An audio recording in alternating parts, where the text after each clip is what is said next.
ఈ మంత్ ఎండ్లో మనకు కూడా ఆల్రెడీ తెచ్చిర్రు మన ట్రావెల్స్ నుంచి 3 రోజులు. ఇక నేను ప్లాన్ చేసిన మంగళూరు. చాలా రీల్స్ చూసిన, చాలా మంది మంగళూరు హాసన్ హైవే చాలా రష్ ఉందని చెప్పిండ్రు. చూద్దాం, మనం వెళ్తున్నా.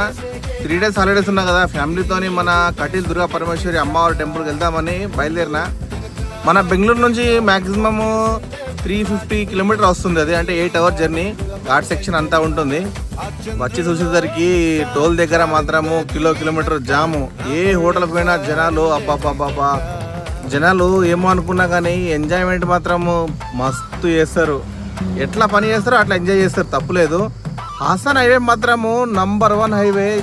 అమ్మ టాప్ గేర్ వేసి కూర్చుంటే మాత్రము ఈడ దిగుడు లేదు. ఈ ఘాట్ సెక్షన్లో నాకు రోడ్ మంచిగా అనిపిస్తుంది. ఈడ వచ్చి జార్ సోడా తాగితే మాత్రము గ్యాస్ట్రిక్ సమస్యనే పోతున్నది. చూడండి, ఫైనల్లీ రీచ్ అయిపోయినా అమ్మ దుర్గా పరమేశ్వరి టెంపుల్కు. మళ్ళీ కలుద్దాం. Okay, bye.